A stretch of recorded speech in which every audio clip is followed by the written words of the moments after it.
Welcome into College Football Smothered and Covered. My name is Barrett Salee. Appreciate you guys checking out the show. Please share it with whomever might like college football content in the new media world. All of us do a great job. Hope you enjoy this show as well and make it a part of your rotation. It is July 1st. Normally July 1st means a little bit, but not a ton. But it's big this time. Because not only does it signal the month that the media days to go on, which means talking season is right around the corner, but is mass migration with all these new schools moving into new neighborhoods, Texas and Oklahoma in the SEC, Stanford, Cal, and SMU in the ACC, and then, of course, the West Coast contingent of the Big Ten moving to the Big Ten. So we are going to talk about the SEC today with Texas and Oklahoma. We're going to talk specifically about where they stand, but also the teams that are hurt most by their movement into the SEC. Of course, this show brought to you by Bet Online, your number one source for all things sports this summer. Major League Baseball, tennis, MMA, everything over at Bet Online. You can get live stats, live lines. That's very important. And of course, news from all your favorite players and teams. When the game's over, head on over to their online casino. Play some blackjack, maybe some poker. Maybe one of the 150 slot options they have over there at Bet Online. Head to the website today. Use promo code BELIEVE, B-L-E-A-V, and you'll get 50% free bet credit on your first deposit up to $250. That is using the promo code BELIEVE, B-L-E-A-V. 50% free bet credit up to $250. Bet Online, the game starts here. The migration starts from Austin, Texas, over to Birmingham, Alabama, where the SEC office is. And, of course, we got all the Twitter/X notifications. At midnight, all of these schools sent out their tweets, their graphics. Here is Texas. Very simple. The SEC logo with burnt orange in the background. Texas, the state of Texas. The Longhorn logo and the SEC logo. Very, very subtle, which I'm all about. Subtle. I think that's very cool. Oklahoma, maybe not so much. Got fireworks over the football stadium. Very cool. Officially official. I hate that phrase. Officially official. Can't be officially official. It's just official. Don't ever use that. It really annoys me. Officially official. Shut up. It's just official. It's official. We know Oklahoma is a part of the SEC now. But let's spin it back to Austin. And where Texas is in terms of football. We can talk about the other stuff. I don't really care about other sports. We're talking about football. This is College Football Smothered and Covered. Texas right now is built to be a behemoth in the SEC. You look at Georgia, we know what they are. Who's going to fill the void after Nick Saban? It's Texas. Steve Sarkisian has built a team that is SEC ready because it's built from the inside out. Closest to the line of scrimmage to furthest away. Defensive line, offensive line. Their defensive line, super deep, rotation, 8 or 9 guys. That's what you have to have in the SEC. Elite quarterback, working the transfer portal. Skill players on the outside.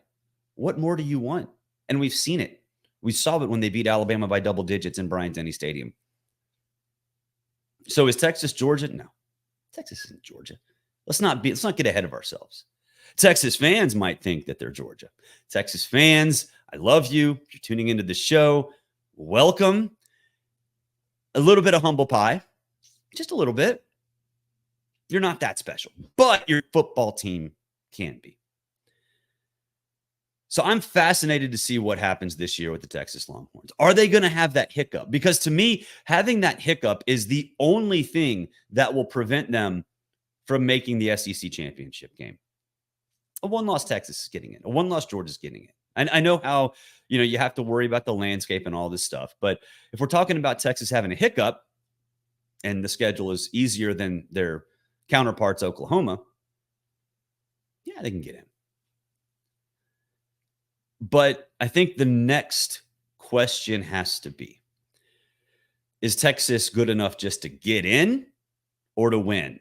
Can they upset Georgia? Because let's be honest. Georgia's the team that's going to get there. Everybody's going to pick Georgia to make the SEC championship game, unless you're one of these contrarians that has hot takes just for the sake of hot takes so you can get on Feinbaum.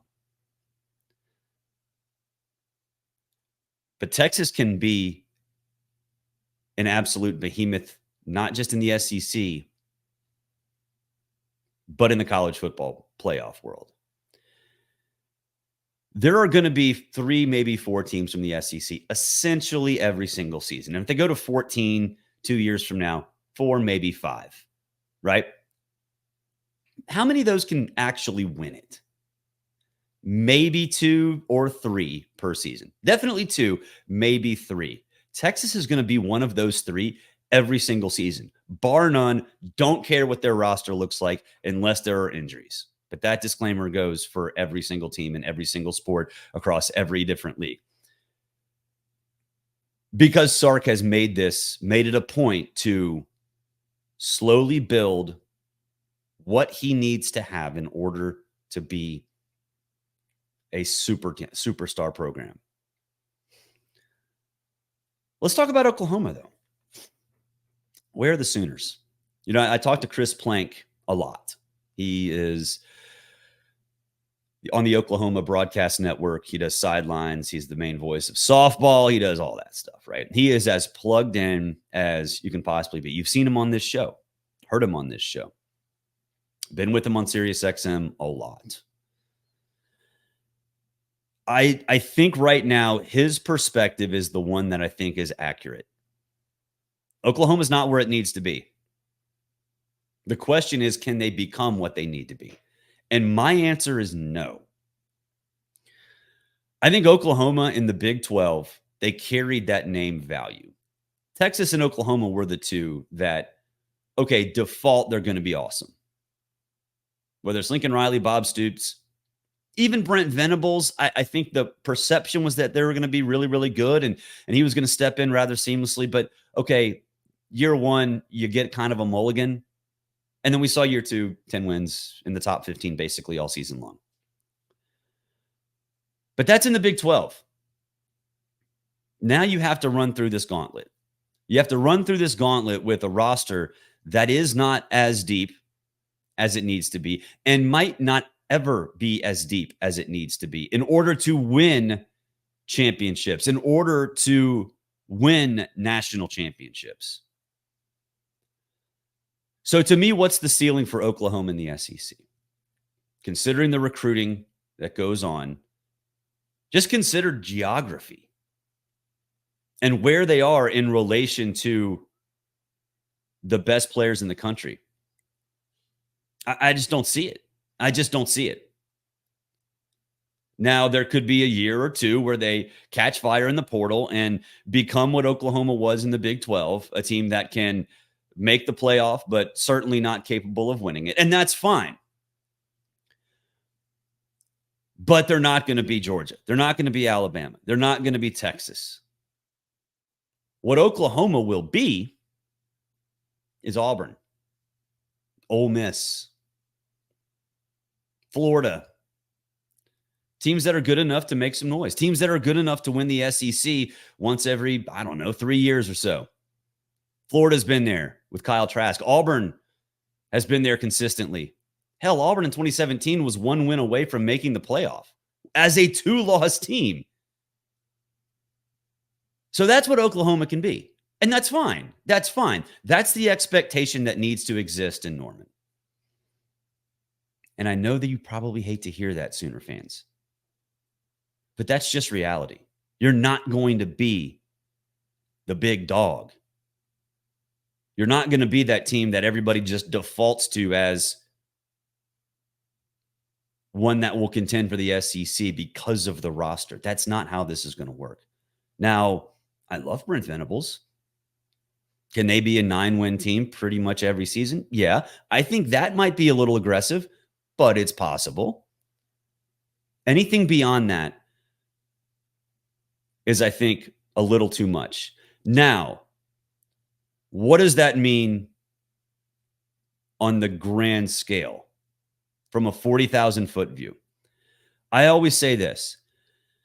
If you are contending for a playoff spot, and now it's a lot easier to do that, but if you're contending for a playoff spot in the month of November, especially mid-November, that's all you can ask for. Unless you're Georgia, unless you're Ohio State. Like, there are a few exceptions, but they exist. But if you're contending for a playoff spot, you're doing just fine. You're doing just fine. Oklahoma can be that team. They can be that team. And I think that's fine. And I know you don't want to be compared to your in-state rival. That's what Oklahoma State does almost every season. And look how long Gundy's been there. Now, I know he's had his critics, but I think a lot of that is more due to politics off the field than what he does on the field.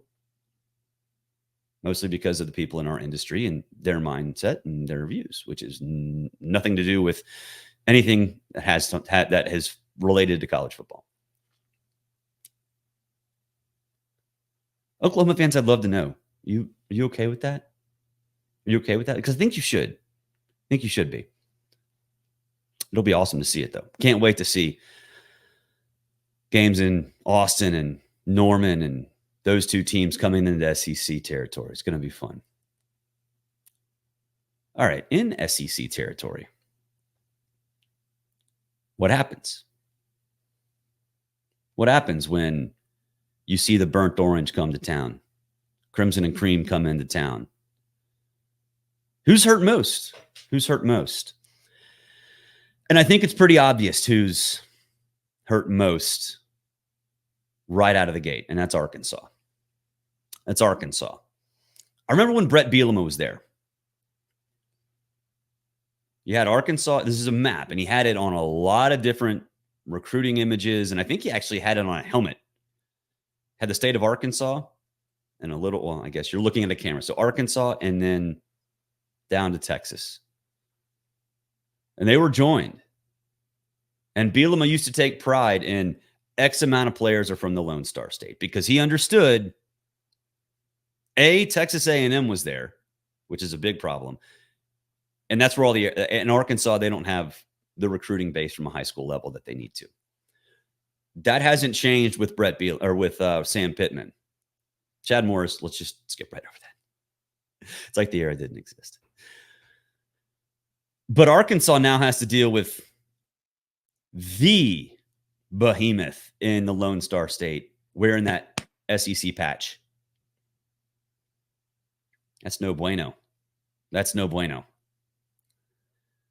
And I look at what Arkansas has become. We can go back into 2012 and say, okay, the Petrino thing really sent Arkansas into a pit of hell, right?